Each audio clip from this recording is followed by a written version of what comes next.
This man, who has sometimes been described as the great Finnish bear and nature lover, is one of the most successful Finnish artists through the ages.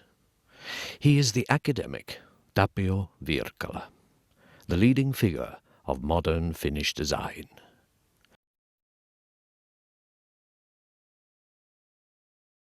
Wirkkala's designs have found their way deep into people's hearts. Presumably one reason for this is the delicate way he managed to catch nature's movements in many of his designs.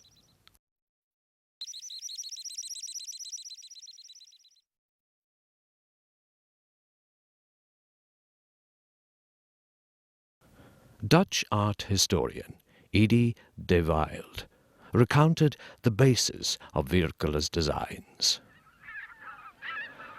When I was standing alongside Tapio on the water's edge, I noticed his passionate interest for the nature.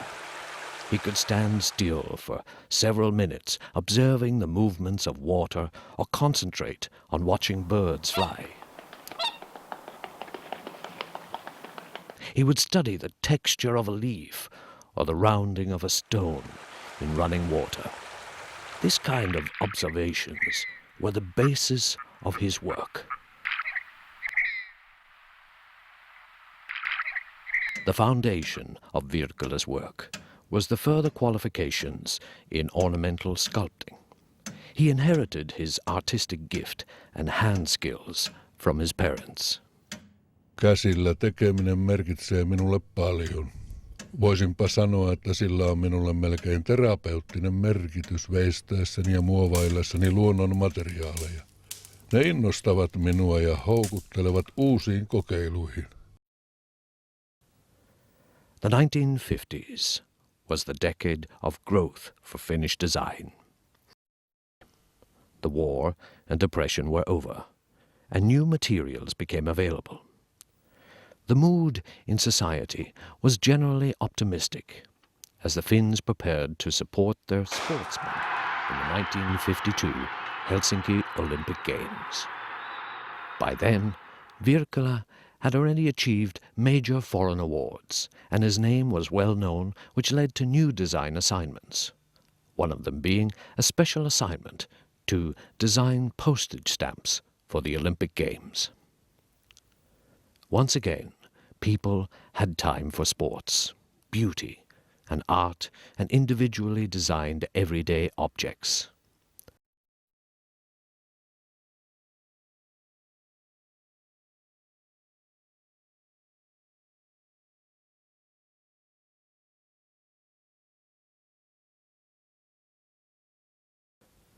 This decade's undisputed success was Tapio Wirkkala. His designs, both the art objects as well as those of everyday objects, were the answer to the Finnish people's desire for beauty. This delicate chanterelle vase was chosen as the most beautiful object in the 1950 Helsinki Suurmessut exhibition. Wirkkala's distinctive art and show architecture made an impact also at the international competition jury. The following year, Wirkkala was awarded 3 Grand Prix at the Milan Triennale.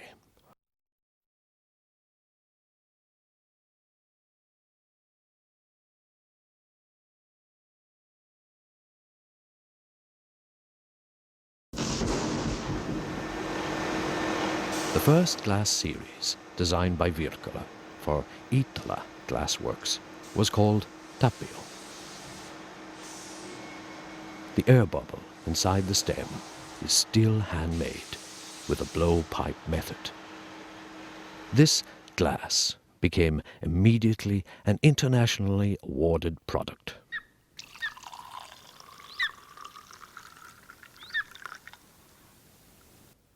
Wirkkala was a true hard worker. He produced in large amounts and was very versatile.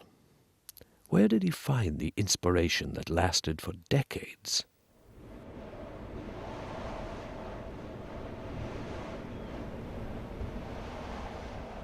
Lapista on minulle tullut paikka, jossa lataan akkuni. Kun vain mahdollisuus tarjoutuu, lähden heti. Sillä tuuli tunturista puhdistaa aivot talven aikana kertyneestä pölystä.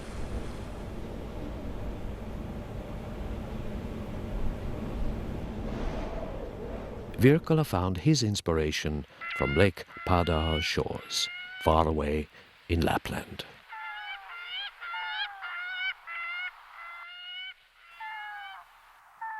Wirkkala enjoyed the simple lifestyle in the seclusion of the wilderness, where he had time to concentrate on new projects and observe nature in peace.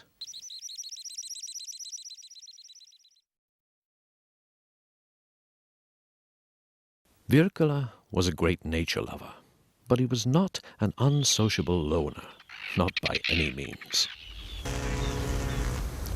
Even though the journey from Finnish Lapland to the United States, Montreal and Mexico was long, he traveled to these long-haul destinations often and enjoyed meeting new people and unfamiliar cultures. Wirkkala worked alongside many noted foreign enterprises and designers. In the 1950s, he worked for Raymond Loewy's office in New York, and in the mid-1970s as a designer for Tanne Orfebres, silversmiths in Mexico. The island of Murano, in Venice, is one of the glassmakers' metropolises in the world. We can only imagine what an honor it is for a glass designer to receive an invitation to work as a designer for a glass factory in Murano. Wirkkala received this honor in 1965, when the famous Venini glass factory invited him to be their designer. Muranossa tekniikat ja lasi materiaalina jo sinänsä saavat liikkeelle mielikuvitukseni. Ja haluan kokeilla yksinkertaisia muotoja näillä perinteisillä tekniikoilla. In Venice, Wirkkala's glass gained a new Murano color world.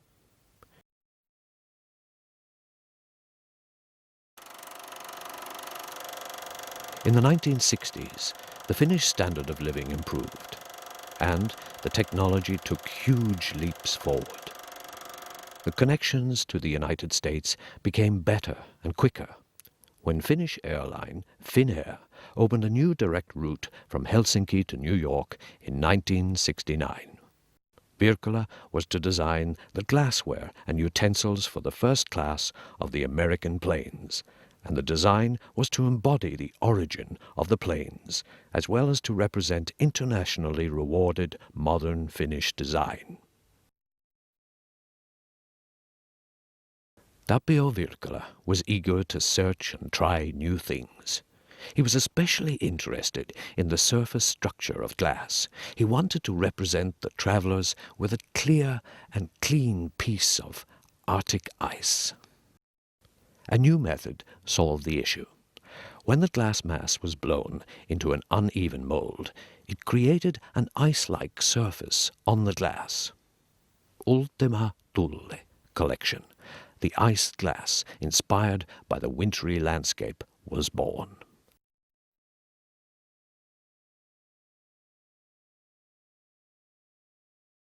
Ultima Thule glass series became a well-known classic. Finnair reintroduced the range in 1998 in their long-haul business class. Wirkkala's strong ice association, a piece of Arctic ice, has remained unmelted for over 40 years now. Tapio Wirkkala was a versatile and modern designer who at times lived ahead of his times. Wirkkala himself was hard-working and greatly respected others' input in production of his designs. On itsestään selvää, että jokaisen teollisesti valmistettavan tuotteen toteutumiseen vaikuttaa usean ihmisen panos, mutta minä pyrin olemaan mukana joka vaiheessa. Wirkkala was not afraid of any materials, For him, a new material was a new opportunity. Minulla on sellainen käsitys, että materia pyrkii johonkin omien lakiensa mukaisesti ja taiteilijan tehtävänä on ohjata sen liikettä tähän päämäärään. In these silver and bronze objects, designed for Finnish kultakeskus, you can easily see the theme close to Wirkkala's heart. Tapio Wirkkala's friend, architect, Professor Johanni Palesmaa, once said that designs were born in Wirkkala's hands from the touch and visual impressions.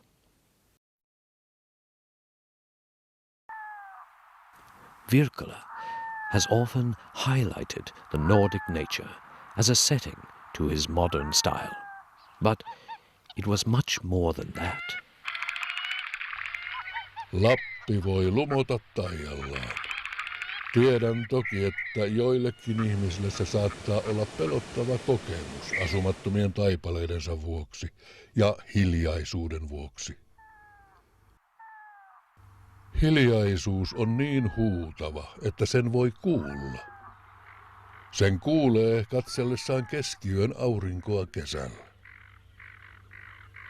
Sen kuulee, kun päivät lyhenevät jättäen tilaa vain kahden pimeyden kohdata. Kun tunnen hukkuvani ja tuska on kova, poistun Lappiin. Minulle siitä on tullut keskittymisen ja hengissä säilymisen keino.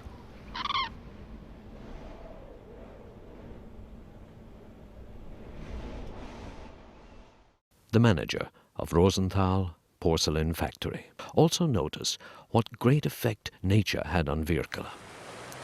Wirkkala acted like spellbound when he noticed beautiful water-rounded stone, leaf, snow crystal, running water, or consistency of ice.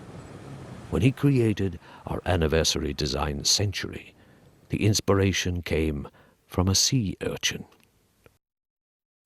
Porcelain as a material was familiar to Wirkkala, pure white, like the Arctic snow, hard, cold, and translucent like clear ice on the mountain lake.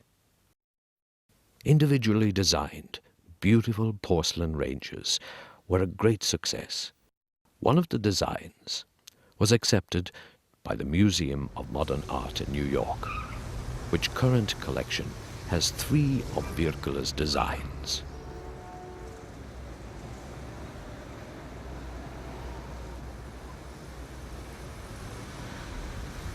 When you glance at Wirkkala's extensive and varied production, you cannot but wonder where the new ideas originated from.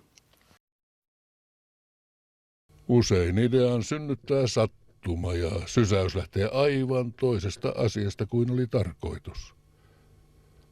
Materiassa on aina mahdollisuuksia. Se ikään kuin kehottaa tekemään itsestään jotain. Sometimes, when an accident changes the plan, and the material in use is most luscious in every possible way, the result in talented hands can become something like this. Today, this 60-year-old Lehtivahti has been elevated imposingly amongst the products of the other world's design icons. The great Finnish bear has once again shown its teeth to the world.